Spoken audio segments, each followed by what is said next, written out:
سلامونه ملګرو بیګا په آی پی ایل کې د راشد خان د ټیم ایم ایس دھونی د ټیم ته یو ډیر غټ شکست ورکړی دی. راشد خان په ډیر ښکلی پرفارمنس کړی دی، ډیر زبردست فیلډینګ کړی، په باونډرۍ یو ډیر زبردست کیچ وایستو. د میچ بایللو سره د چنای سوپر کینګ د ایم ایس دھونی د ټیم د سوپر 4 سټیج له د کوالفای کېدو مرحله لږه سخته شوه، ځکه ورپسې د ویرات کوهلي د ټیم چې کم دی لګېدلی دی.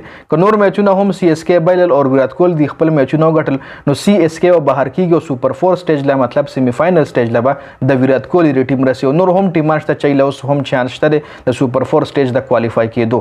راځو چې په بیګاني میچ باندې کمپلیټ خبره کوو. سکور کارت تاسو لښکاري ګجرات ټایټنز د راشد خان د ټیم کړي 231 رنزونه، های سکور کړی، صرف 3 کھلاډیان آؤٹ په جوابي کاروایی کې. ورپسې چنای سوپر کینګ صرف 196 رنزونه کړي دي، 8 کھلاډیان آؤٹ شل اورونه مکمل وخلی دي. سکور کارت باندې که نظر واچو، ګجرات ټایټنز لومبنۍ بیټینګ کړي 231 رنزونه، سایسو درسن پکې ځب اوپنرانو باندې دی 200 کراس کړي جی. اوپنرانو 200 پارټنرشپ 51 بالونو باندې 103 او شبمن ګل په 55 بالونو باندې 104.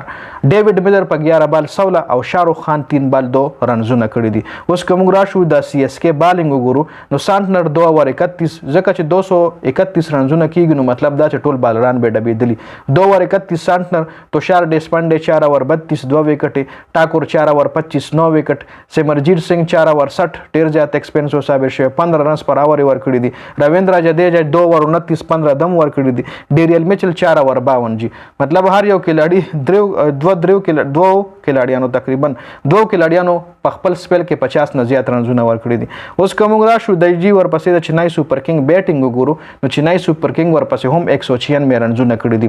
اجن کې ریحان ادایډم باندې 3 وکټ ډیر ریزرو پریوته، ریحان هم 5 بال 1 رنزونه، ریشن راویندرا 2 بال 1، راتورات گایکواډ چې کم دی، راتوراج گایکواډ کپتان دا سی اس کې کپتان دی 3 بال 0 رنزونه. د درو کھلاډیانو هیڅ سکور نه دی کړی.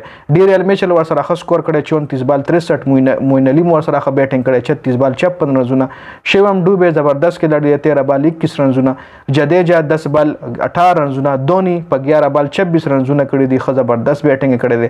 سانټنر 2 بال 0 او ټاکور چې کم دی د په 4 بالونو باندې 3 رنزونه کړي دي. د راشد خان دی طرف امیش یادو 3 اور 20 یو وکټ ښه بالینګ کړی دی. سندیپ واریر 3 اور 38 یو وکټ، 3 اور 28 یو وکټ، کارتک ټیاګي 4 اور 51 وکټ یوم نشته جی. نور احمد 2 اور 25 9 وکټ، راشد خان 4 اور 38 2 وکټ. نور احمد پکې د اکانومي لحاظ سره ښه بالینګ کړی دی، خو راشد خان ورسره 2 وکټ هم ایشتلی دي. او موهر شرما 4 اور 31 3 وکټ جی.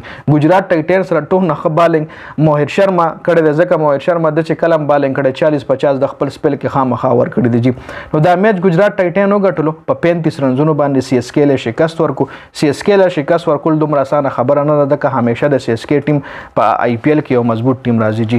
نو دا مکمل سکور کارډ ډیره زیاته مننه د ویډیو کتلو. والسلام.